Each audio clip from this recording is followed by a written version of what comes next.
नमस्ते बच्चों। इस कहानी का नाम है मेट्रो की सैर। इस कहानी को सभी बच्चों को ध्यानपूर्वक सुनना है। कहानी के उपरांत इसे अपने शब्दों में औरों को भी सुनाना है। तो आइए शुरू करते हैं मेट्रो की सैर। अब्बू ने सुबह सुबह कहा, उठो जेबा, आज हम कुतुब मीनार देखने जाएंगे। जेबा ने पूछा, क्या अम्मी भी आएंगी? तो अब्बू बोले, अगर काम निपट गया तो जरूर आएंगी। जेबा ने शिकायत की, अम्मी हमेशा काम करती रहती हैं। फिर से जेबा ने पूछा, हम कैसे जाएंगे? तो अब्बू ने जवाब दिया, मेट्रो में। सूट बूट और काले चश्मे पहने एक आदमी को प्लेटफॉर्म पर पहुंचने की बड़ी जल्दी है। माफ कीजिए, जरा हटिए, ऐसा कहता हुआ वह तेजी से चलती हुई सीढ़ियों पर भाग रहा है। हम इन जादुई सीढ़ियों पर ऊपर और ऊपर चढ़ते जा रहे हैं। जीबू सोच रहा है, हम इन जादुई सीढ़ियों पर ऊपर और ऊपर चढ़ते जा रहे हैं। मुझे ऐसा लगता है जैसे यह सीढ़ियां मुझे निगल जाएंगी। हमारे गांव में ऐसी सीढ़ियां नहीं हैं। मेट्रो प्लेटफॉर्म पर आ चुकी है। मैंने ड्राइवर को देखने की कोशिश की। जेबा सोचने लगी, जब मैं बड़ी हो जाऊंगी तो मैं भी मेट्रो रेल चलाऊंगी। चमकीले दरवाजे अपने आप खुल गए, सर सर। इन दरवाजों को कैसे पता चलता है कि कब खुलना है और कब बंद होना है? मैं और अब्बू अंदर चले आए और मुझे ठंड सी लगी, दांत किटकिटाने लगे। एक आवाज ने कहा, दरवाजे बंद हो रहे हैं। यह मेट्रो एक लंबे सांप की तरह है। चमकीले चांदी सी सीटें, खंबे और पकड़ने के लिए चांदी सी छड़ें। एक नानी सामने वाली सीट पर सो रही है। उनका सिर बगल में बैठे आदमी के कंधे पर है। उस आदमी ने उन्हें जगाया नहीं, बस मुस्कुरा दिया और दोबारा अखबार पढ़ने लगा। मेट्रो चल दी। जेबा ने कहा, अब्बू देखिए, यह कांच की इमारत कितनी ऊंची है। इसमें आते जाते लोग तो चींटियों जैसे लगते हैं। क्या कुतुब मीनार इससे भी लंबी है? अब्बू हंस दिए, होना तो चाहिए। गांव में तो परम का घर सबसे ऊंचा था, 5 मंजिला, पर यह तो बहुत बड़ा लगता है। मेट्रो के दरवाजे खुल रहे हैं, बीप बीप बीप बीप। यह क्या? शहर के बीचों बीच एक बड़ा सा जंगल। मैंने अब्बू को कोहनी मार दिखाया, देखो, बिल्कुल हमारे गांव के पास वाले जंगल जैसा। अब्बू ने पूछा, तुम यहीं आई थी ना अपने दोस्तों और अध्यापकों के साथ? जीबू ने कहा, अरे हाँ, अब याद आया। मैं अपने दोस्तों और अध्यापकों के साथ यहीं तो आई थी। हमने खूब गाने गाए थे, नारे लगाए थे। एक बैनर जिस पर लिखा था, पृथ्वी को बचाओ, जंगल को बचाओ, मुझे बचाओ, वो मैंने ही तो पकड़ा था। और एक गिलहरी ने मेरे हाथ से मूंगफली भी खाई थी।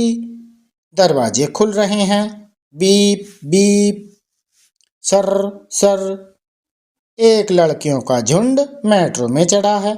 वह आपस में हंस बतिया रही हैं, सब दोस्त लगती हैं। मैं उनके कपड़ों और बालों को निहार रही हूँ। एक के बाल तो नीले हैं और इतनी सारी कान की बालियां, उसके तो होठ पर भी बाली हैं। एक ने गिटार पकड़ा हुआ है। वह सब गाने लगती हैं, बाकी सब तालियां बजाते हैं। दरवाजे फिर खुल रहे हैं, बीप बीप, सर सर। कुछ और लोग मेट्रो पर चढ़ते हैं। एक छोटा बच्चा एक बड़े से पीले महल की तरफ इशारा करता है, वह देखो। सचमुच बहुत विशाल महल है, उसमें न जाने कौन रहता होगा। जेबा सोचने लगी, अगली बार अब्बू अम्मी को मैं इसी बड़े महल में घुमाने लाऊंगी। दरवाजे फिर खुल रहे हैं, बीप बीप, सर सर। जेबा बोली, देखो अब्बू, वह गाड़ियां तो जाम में फंसी हैं और हम तेजी से आगे निकल गए। अब्बू बोले, इसीलिए तो हम मेट्रो लेते हैं जेबा। तभी ऊपर से एक हवाई जहाज गुजरा और नीचे गाड़ियां पत्तों की तरह बने पुलों पर चल रही हैं। हम मेट्रो में आसमान और धरती के बीच हैं। सर सर, कुछ लोग उतरे पर कहीं ज्यादा लोग चढ़े हैं। सब लोग थोड़ा खिसके, थोड़ा सरके और फिर सबके लिए जगह बन गई है। मेरे आसपास बहुत सारी आवाजें और बहुत सी भाषाओं में बोलते लोग हैं। एक माँ अपने बच्चे के साथ आई है, उनके पास बैठने को जगह नहीं है। अब्बू ने उन्हें अपनी सीट दे दी। अचानक दिन रात में बदल गया। हम जमीन के नीचे हैं, चारों तरफ कांच में सिर्फ लोगों के प्रतिबिंब दिख रहे हैं। यह किसी गुप्त गुफा की तरह लग रहा है, जिसमें बहुत सी तारें और दीवार हैं। एक आदमी जो देर से फोन पर चिल्ला रहा था बोला, हेलो हेलो। लगता है उसका फोन नहीं चल रहा। दरवाजे खुल रहे हैं, बीप बीप बीप बीप। हरी बत्तियां जल उठी हैं। मैं ड्राइवर के केबिन की ओर जा रही हूँ। मैं मेट्रो से उतरी और आगे भागी। अब्बू पीछे पीछे आए, बोले, जेबा आराम से। सलाम वालेकुम अम्मी। अम्मी ने अपनी सफेद बेदाग वर्दी और टोपी पहन रखी है। अम्मी बोली, वालेकुम अस्सलाम जेबा। केबिन में दर्जनों बटन हैं। पता नहीं अम्मी को कैसे याद रहता है कब कौन सा बटन दबाना है। फिर जेबा ने अपनी अम्मी से पूछा, क्या आप हमारे साथ आएंगी? अम्मी ने हाँ में सिर हिलाया। फिर एक बटन दबाया और केबिन का दरवाजा खोल बाहर आ गई। अम्मी, आपने कितना अच्छा चलाया, इतनी तेज और एक भी झटका नहीं। और आपने आगे बढ़ने से पहले हर किसी के चढ़ जाने का भी इंतजार किया। अम्मी हंस दी और जेबा को गले लगा लिया।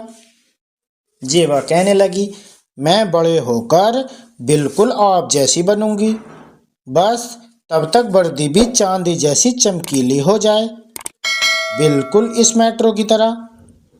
और फिर हम कुतुब मीनार की तरफ चल पड़े, अब्बू अम्मी और मैं। तो कैसी लगी ये कहानी? अच्छी लगी ना? अब आपको इस कहानी को अपने शब्दों में औरों को भी सुनाना है। यदि यह कहानी पसंद आए तो इसे लाइक कीजिए, शेयर कीजिए, चैनल को सब्सक्राइब कीजिए। मिलते हैं अगली वीडियो में। धन्यवाद।